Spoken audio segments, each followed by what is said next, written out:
I was staring at my banking app when my heart did that thing hearts aren't supposed to do, stopped for 3 seconds, then lurched forward like it was trying to catch up on lost time. Balance: $2,347. Yesterday it was $9,547. I refreshed the page 3 times. Like that would change anything. Nothing changed. Transaction from 10:42 a.m. Villa Paraiso Resort and Spa, Cancun. Minus $7,200. 00. My hands shook as I scrolled through the history. There was no warning. No confirmation code I'd entered. Nothing. Someone had just taken my money. And within seconds I knew exactly who. My phone buzzed. Dad, thanks for covering us. Knew we could count on you. See you Thursday at the gate. Followed by a beach emoji. I read that message 4 times. Each time it got more absurd. Thanks for covering us. Not. Can you cover us? Not. Sorry to ask? Just a statement. A thank you? A beach emoji. I sat down on the floor of my tiny studio apartment and laughed. Not because it was funny. But because if I didn't laugh, I'd scream. 3 years I'd been saving that money. Not for a vacation. Not for a new phone. For a move.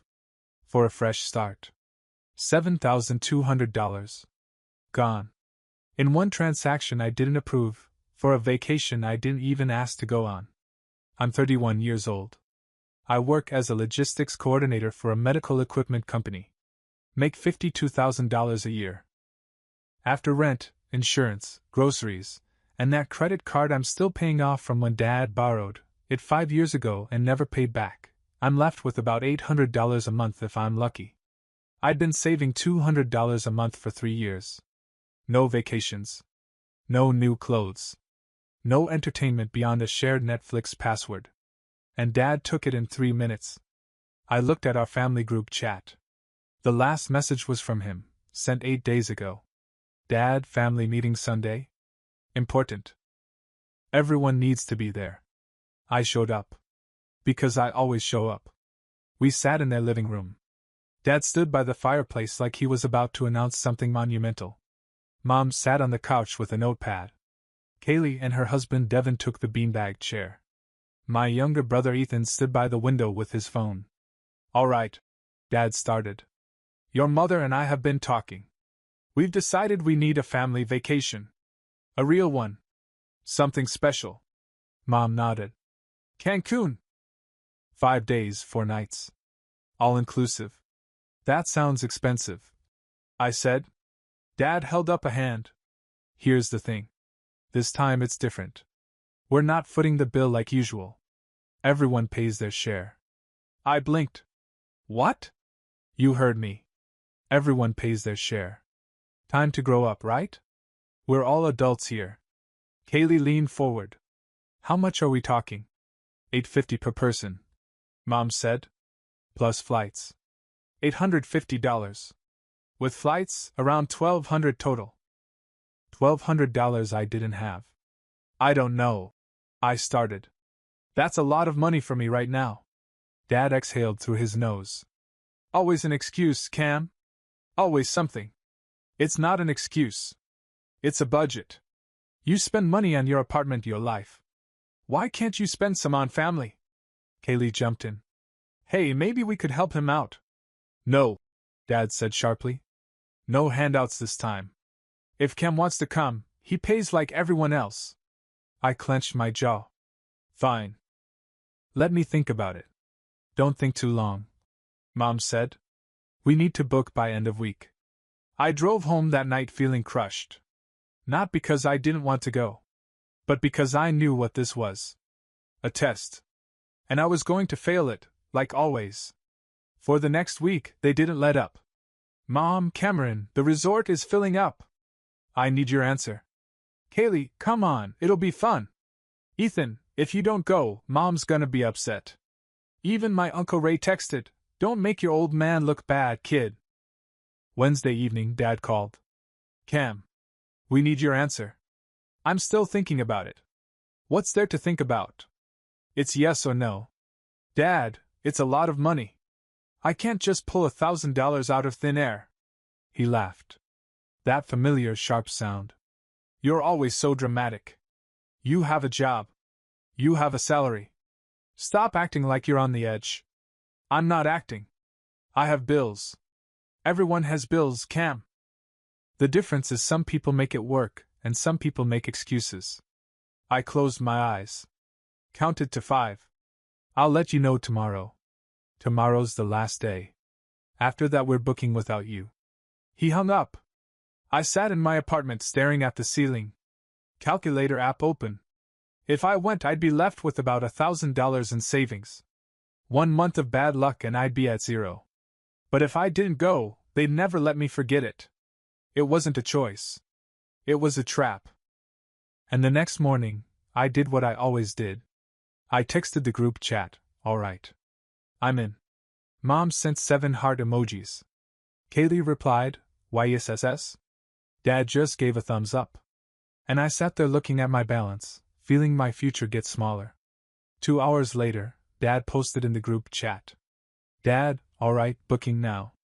Everyone send passport info and payment details by 6 p.m. I didn't think much of it. Assumed he was collecting info for a group booking. I sent my passport details. Then hesitated on the payment part. Me, how much do I need to send and where? Dad, don't worry about it right now. I'll handle it. Just send your info. That was weird. But everything about this vacation was weird. I sent my debit card number, expiration, CEV. Everything he asked for. Then went to work feeling vaguely sick but telling myself it would be fine. I got home at 6:15 p.m. Dropped my keys on the counter. Reheated leftover Chinese. Sat on my couch and opened my phone to mindlessly scroll. That's when I saw the notification from my bank. Large transaction detected. Tap for details. And there I was, sitting on the floor, staring at $7,200 missing dollars. Staring at Dad's message, "Thanks for covering us." My brain tried to process it. Tried to make sense. Then another message came through. "Kaylee, Dad, are you sure this is right? You only charged me $850. Dad, yeah, that's correct. Cam covered some extras. Don't worry about it. Ethan, wait, how much did he pay? Dad, not your business. He's an adult. He chose to help out. Chose. I chose. My hands shook as I typed. Me, Dad, what did you do? You just pulled $7,200 from my account. 3 dots appeared. Disappeared. Appeared again. Dad, relax. You said you were in? I booked everything together for the group rate. You covered me, Mom, and your share. Extra amenities too. Don't be dramatic. Me, I didn't agree to cover you, Mom, and extra amenities. You said everyone pays their share. Dad, and you paid yours. Plus a little extra. Consider it payback for all the years we raised you. Time to give back, right? I stared at those words until they blurred. Time to give back. 31 years alive and I still owed them. Owed them for being born. For being fed. For them doing the bare minimum parents are supposed to do. My hands stopped shaking. They went still. Dead still. I opened my banking app. Found the customer service number. And dialed. Thank you for calling First National. This is Brenda. How can I help you today? Hi, Brenda. I need to dispute a transaction. Someone used my card without permission. Okay, sir, I can help you with that. Can I get your name and account number? I gave her the information. She verified it. Which transaction are we concerned about? Villa Paraiso Resort. $7,200. Made today at 10:42 a.m. I did not authorize this charge. I see. And do you still have possession of your card? Yes. And did you give anyone access to your card information? I paused. Technically I had. But not for this. Someone asked for my card details for a different purpose. They used it without my consent for this amount. I understand. I'm going to put a hold on that transaction right now and start a dispute process. This should freeze the payment within 24 hours. How long until it's completely cancelled? If the merchant hasn't processed it yet, it could be as fast as tomorrow. If they have, it might take up to 10 days for the full reversal. Do it. Cancel everything. You got it, Mr. Wright. You should see movement on your account by tomorrow morning. Thank you, Brenda. You're welcome. Have a good evening. I hung up. Sat there on my floor. And for the first time in years I smiled. Not a polite smile. Not a keep the peace smile. A real one. The kind that comes when you finally stop bending. My phone started buzzing within minutes. Mom calling. I declined. Dad calling. Declined. Kaylee texting. Cam, what's going on? Dad's freaking out. I turned my phone off. Microwaved my Chinese food. Ate it slowly. And went to bed early. Because tomorrow was going to be a very interesting day. I woke up to 47 missed calls. 18 from Dad. 12 from Mom. 9 from Kaylee. 6 from Ethan. 2 from Devin, who I'm pretty sure had never called me in his life. My phone had been on silent all night while I slept better than I had in months. I made coffee. The cheap kind that tastes like regret but has caffeine. Then I turned my phone back on. It exploded. Dad, sent at 11:47 p.m., call me now. Dad, 12:03 a.m., you're going to ruin this for everyone. Dad, 12:15 a.m., answer your phone. Mom, 12:08 a.m., the resort called. There's a problem with payment. Can you fix this? Mom, 12:23 a.m., Cameron Michael Wright, you need to respond. Full government name. That's when you know a parent has gone nuclear. Kaylee, 12:19 a.m., Kim, seriously, what's going on? Ethan, 12:02 a.m., yo, mom's crying. Even Uncle Ray, your dad, called me. Said you're backing out? That's pretty selfish, kid. I set my phone down. Took another sip of coffee. Selfish. That word kept showing up. Like I was the villain for not wanting someone to steal $7,000. I opened the group chat. Dad, Cameron canceled the resort payment. Everything's on hold now. Kaylee, he didn't tell anyone he was going to do this. Dad, because he's being petty and dramatic like always.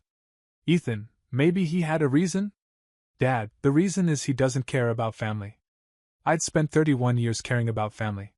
Showing up to every dinner, every birthday, every event where I was background noise. I'd loaned Dad money he never paid back. Covered Kaylee's rent. Helped Ethan move 4 times in 2 years. But sure, I didn't care about family. I typed a response. Me, I disputed a fraudulent charge on my account. That's all. Dad, fraudulent? I'm your father. Me, and you took $7,200 without permission. That's called theft. Kaylee, Cam, he was just trying to help organize everything. Me, by charging me for his vacation? Mom, we were going to pay you back. That was new information. Also, definitely a lie. Me, when? You never paid back the $3,000 from 2019. Silence. Because they knew it was true. Dad had borrowed $3,000 for his truck transmission. Said he'd pay me back when his tax return came in. His tax return came. The money never did.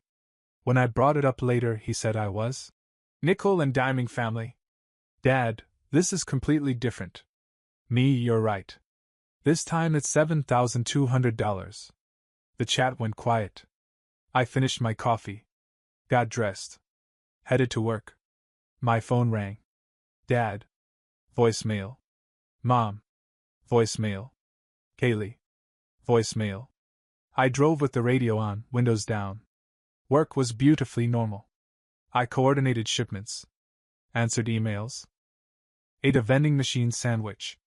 Around 11, my coworker Jennifer stopped by. You okay? You seem different. Different how? Like calm. Usually you're stressed. I canceled the family vacation. Her eyebrows went up. Are you mad?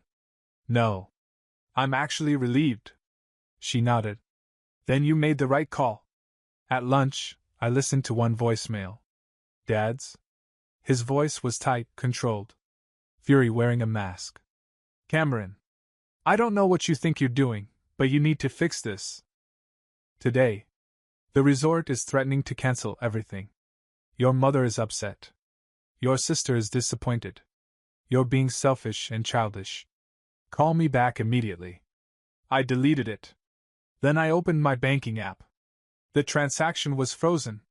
Pending reversal. 2 to 4 business days. I opened a new browser tab and searched for flights. Not to Cancun. Somewhere else. Portland to Phoenix. Phoenix clicked. Desert. Dry heat. Completely different from Oregon's gray drizzle. Cheap flights. Cheaper hotels. I could do Phoenix for under $800. 4 days. I didn't book it yet. But I saved the itinerary. Just knowing I could felt like power. My phone rang. Unknown number. Hello? Is this Cameron Wright? A woman's voice. Professional. Yes? This is Lisa from Villa Paraiso Resort. I'm calling regarding booking confirmation number VPR 447821. We've received notice of a payment dispute. My stomach dropped. Okay. Our records show a group booking for 6 guests under the name Richard Wright. The initial payment was flagged. We're required to verify the charge with the cardholder directly. That's you, correct? Yes. And did you authorize this payment? This was it. The moment where I could cave. Say it was a misunderstanding. Let Dad have his vacation. Or I could tell the truth. No, I said. I didn't authorize that charge. I see.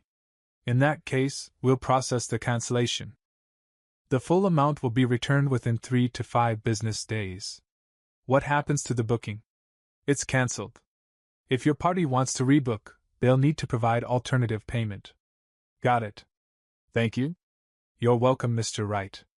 Have a good day. I hung up. Sat at my desk staring at my screen. It was done. Really done.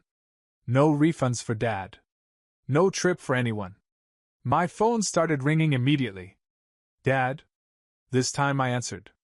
Cameron, what the hell did you just do? I confirmed to the resort that I didn't authorize the charge. You did what? I told them the truth. That you used my card without permission. I'm your father. You gave me your card information. For my portion of the trip. Not $7,000 for yours. This is unbelievable. You just ruined everything. For everyone. Your mother. Your sister. Ethan. You ruined it when you stole my money. I didn't steal anything.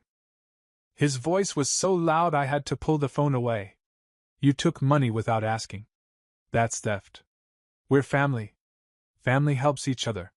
Then why didn't you help me by asking first? Silence. You never ask, Dad. You just take. And then you make me feel guilty for having boundaries. Boundaries?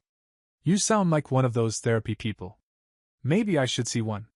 Might help me figure out why I let you do this for 31 years. You want to know why? Because you're weak. You've always been weak. You can't stand up for yourself, so you do this passive-aggressive nonsense instead.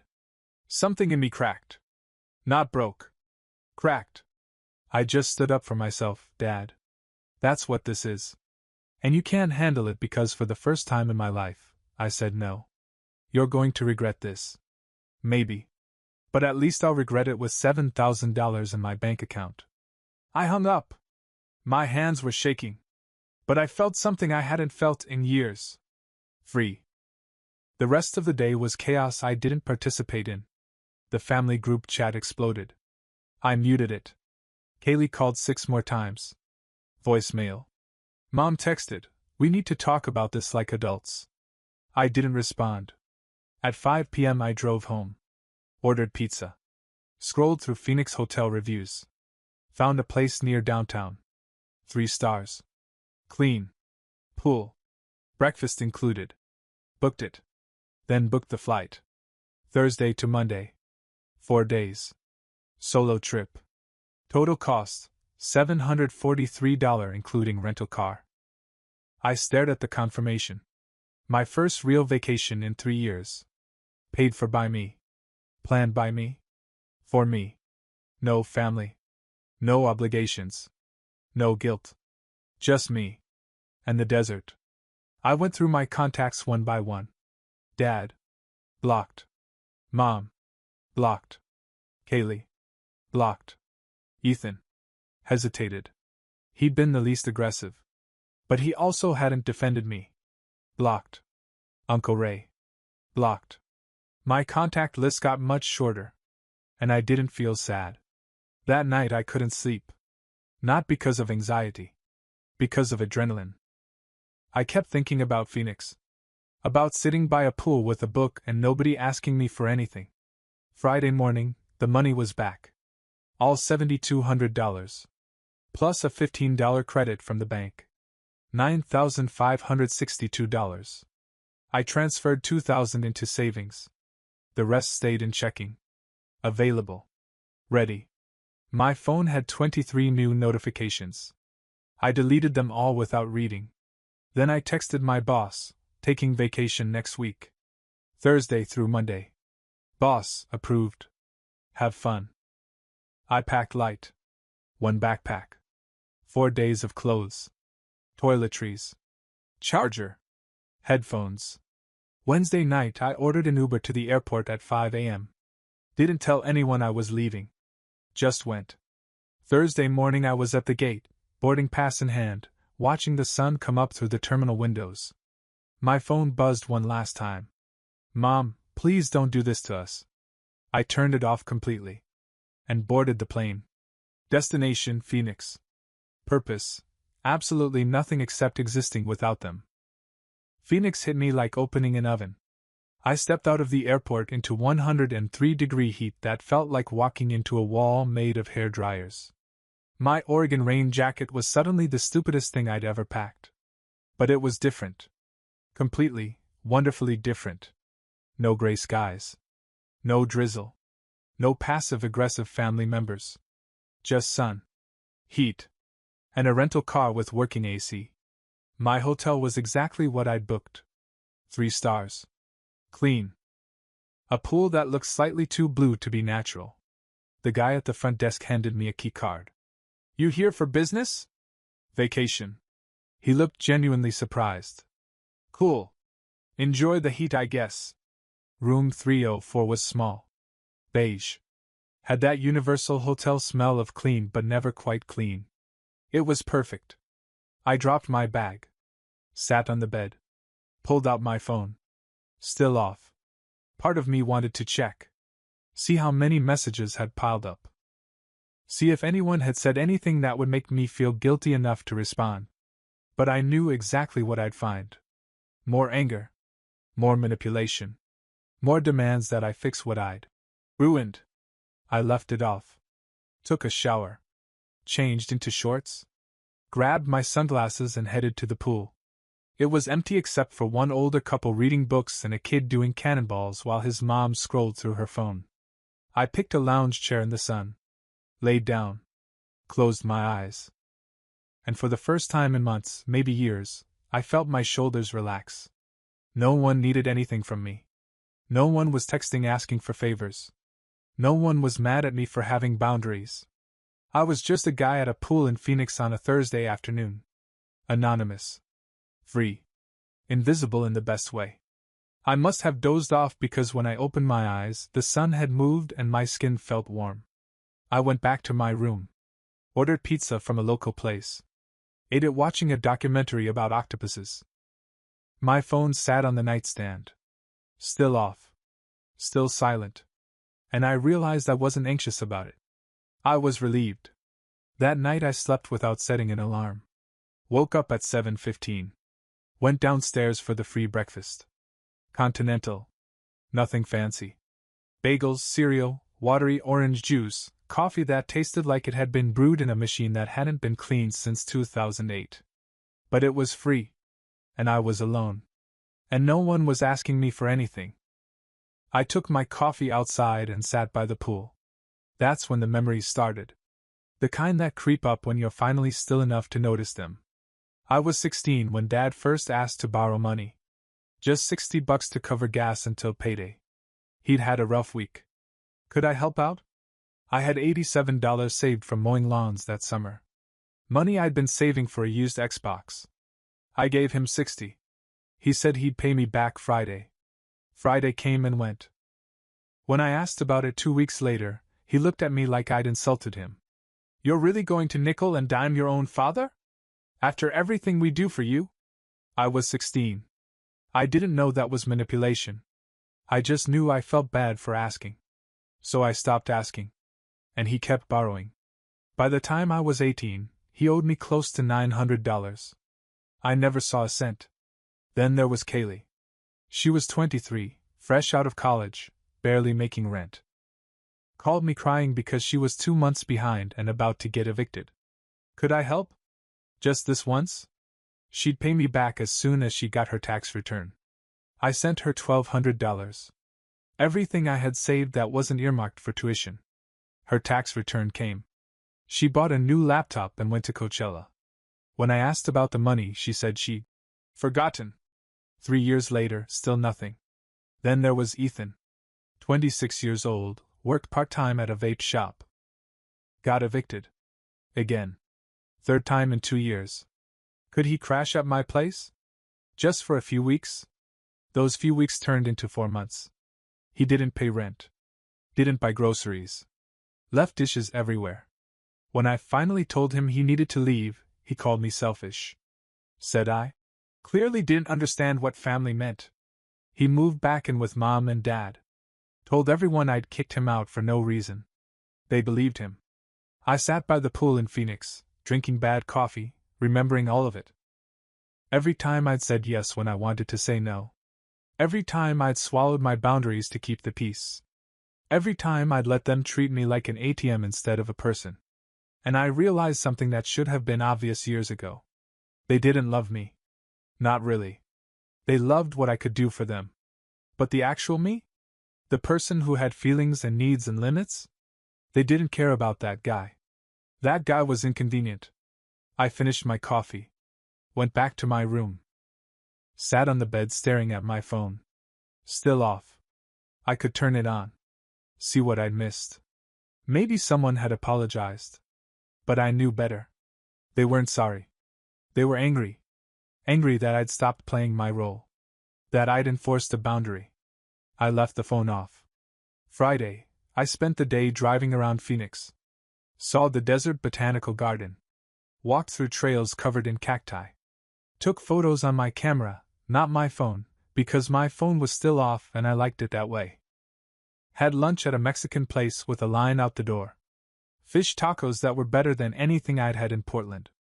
That night I ate dinner at the hotel diner. Ordered a burger and sat at the counter. An older woman sat next to me. Maybe 60. You here alone? She asked. Yeah. Business or pleasure? Pleasure. Solo trip. She smiled. Good for you. Most people are too scared to travel alone. You travel alone? All the time. Husband died 6 years ago. Spent the first year waiting for someone to come with me. Then I realized I was wasting time waiting for permission I didn't need. She paid her check and left. I sat there thinking about that. Permission I didn't need. How much of my life had I spent waiting for permission? Permission to be upset. Permission to say no. Permission to prioritize myself. And who was I waiting to give it to me? People who'd proven they didn't care? I went back to my room. Pulled out my phone. Still off. And for the first time, I thought about what would happen when I turned it back on. What would I say? What would they say? Would anything actually change? I didn't have answers. But I knew one thing. I wasn't going to apologize. Saturday morning I turned my phone on, just for a minute. Just to see. It took 30 seconds to load all the notifications. 73 text messages. 21 missed calls. 14 voicemails. I didn't read any of them. Just looked at the numbers. 73 messages in 2 days. Not one of them was an apology. I scrolled through the preview texts without opening them. Dad, you're making a huge mistake. Mom, this is breaking my heart. Kaylee, everyone's talking about you. Ethan, Dad's really pissed. Uncle Ray, you need to make this right. My Aunt Linda, your father is very hurt. Family forgives. Even my grandmother, Very disappointed in you, Cameron. 73 messages. Not one asking if I was okay. Not one acknowledging that maybe Dad had done something wrong. Just anger. Disappointment. Demands that I fix it. I turned the phone back off. Took a long shower. Got dressed. Went back to the pool. I spent the rest of Saturday reading. Some thriller about a guy who faked his death to escape his family. Felt appropriate. That night I thought about Dad's last words on our call. You're weak. You've always been weak. For 31 years I believed that. Believed that standing up for myself meant I was difficult. That having boundaries made me cold. That saying no meant I didn't love my family. But sitting here in Phoenix, 73 unread messages on a phone I deliberately turned off, I realized something. Weakness isn't saying no. Weakness is saying yes when it destroys you.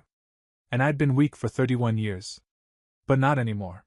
Sunday was my last day. I checked out at noon. Drove around Phoenix one more time. Stopped at a coffee shop with local art on the walls. Thought about turning my phone on. Checking messages. Preparing for what came next. But I didn't. I just sat there drinking cold brew and watching people live their lives. A couple arguing quietly. A student studying. A mom working on her laptop while her toddler destroyed a muffin. Normal people. Living normal lives. With normal problems. And I realized I wanted that. Not the perfect Instagram version. Just the regular version where my biggest stress was work deadlines. Not whether my father would steal from me. Not whether my family would weaponize guilt every time I set a boundary. Just normal. I drove to the airport. Returned the car. Checked in for my flight. Sat at the gate watching planes take off. My phone was still in my bag. Still off. And I thought about what would happen when I turned it back on. When I landed in Portland. When I walked back into my apartment. When I eventually had to deal with them. Would I unblock them? Let them back in? Or would I keep them out? Rebuild my life without them? I didn't know yet. But I knew one thing. Whatever I decided, it would be my choice. Not because I felt obligated. Not because they demanded it. Not because family is family, and I was supposed to forgive everything. But because I wanted to. Or didn't. For the first time in my life, it was up to me. They called my flight. I boarded. Found my seat. Windows side. The plane took off. Phoenix got smaller below me. And I closed my eyes, thinking about what came next. Not with dread. But with something I hadn't felt in years. Possibility. The plane touched down in Portland at 8:47 p.m. Sunday night. The sky was gray. Drizzling. Exactly as I'd left it. I grabbed my backpack from overhead and filed out with everyone else. Through the terminal. Down to baggage claim even though I didn't have checked bags. Just needed to walk. To delay. Because I knew what was waiting for me when I turned my phone back on. I sat on a bench near the exit. Pulled out my phone. Stared at the black screen. 4 days. 4 days of silence. Of peace. Of being nobody to anyone. And now I had to go back to being Cameron. The son. The brother. The ATM. Or did I? I pressed the power button. The phone took 30 seconds to boot up. Then it started. Buzz. Buzz. Buzz. Buzz. 147 notifications. 147. I didn't open them. Just stared at the number. Then I opened my settings. Went to my blocked contacts list. Dad. Mom. Kaylee. Ethan. Uncle Ray. My finger hovered over. Unblock all. That's what the old Cameron would do. Unblock them. Read the messages. Apologize for causing drama. Smooth everything over. Played the role. I closed settings. Opened a rideshare app instead. Ordered a car. Rode home in silence while the driver played pop music from 2015 and asked 0 questions. My apartment looked exactly as I'd left it. Small. Beige. Quiet. But it felt different. Or maybe I felt different. I unpacked my backpack. put my dirty clothes in the hamper, plugged my phone into charge, and left everyone blocked. The next morning I went to work. Jennifer asked how Phoenix was. Good. Really good. You look different. Different how? I don't know. Lighter? I thought about that. Yeah. I think I am. Tuesday afternoon, my boss called me into his office. Cameron, got a minute? I sat down, already running through worst-case scenarios. Budget cuts. Layoffs. Performance review. I wanted to talk to you about something, he said. We're opening a new logistics hub in Seattle. Need someone to run it. You interested? I blinked. Seattle? Yeah. It's a promotion. Operations manager. 68,000 base. Relocation assistance. You'd be running the whole show up there. 68,000. That was 16,000 more than I made now. When would this start? Ideally next month. I know it's fast. But you're the first person I thought of. You're reliable. You don't create drama. You just do the work. I sat there processing. A promotion. More money. A chance to leave Portland. To start over somewhere new. Somewhere my family couldn't just show up. I'm interested, I said. He smiled. Great. Let's talk details Friday. I walked back to my desk feeling something I hadn't felt in years. Hope. Real hope. Wednesday I got an email notification. Someone had Venmo requested me. I opened it. Kaylee Wright, $1,200. Note. For the vacation thing. We can work out a payment plan. I stared at it for a full minute. $1,200. Not the $7,200 Dad took. Not even close. But enough to make her look like the reasonable one. The one trying to fix things. I declined the request. Then I blocked her on Venmo too. Thursday night I was at the grocery store when I saw her. Mom. Aisle 7. Pasta and canned goods. She had a cart half full and was reading the back of a marinara jar like it held the secrets of the universe. I could have turned around. Gone to another aisle. Avoided her completely. But I was tired of hiding. I walked past her. Grabbed a box of spaghetti. Kept moving. Cameron? I stopped. Turned. She looked older. Tired. Or maybe I just never noticed before. Hi, Mom. I didn't know you were back. How was your trip? Good. That's good. That's really good. She set the jar in her cart. Can we talk? For just a minute? I glanced at my basket. At the exit. At her. Sure. We moved to the side of the aisle. She fidgeted with her cart handle. Your father is very upset. She started. Not an apology. An accusation wearing concern like a costume. I know. He didn't mean to overstep. He was just trying to organize everything. You know how he is. There it was. You know how he is. Mom, he stole $7,000 from my account. That's not what happened. He made a mistake with the booking. He thought you'd agreed to help out more. I didn't agree to anything except paying my share. $850. Not $7,000. She looked down. Money isn't more important than family, Cameron. You're right. Which is why he shouldn't have stolen mine. Don't use that word. He's your father. And theft is theft. She blinked hard like she was trying not to cry. Or trying to make me think she was trying not to cry. We raised you better than this. To turn your back on your family over money. And there it was. The guilt. The manipulation. The script I'd heard my entire life. But this time it felt hollow. Empty. Like watching a magic trick after someone showed you how it worked. Mom, I didn't turn my back. I set a boundary. There's a difference. A boundary? She said it like it was a word she'd never heard before.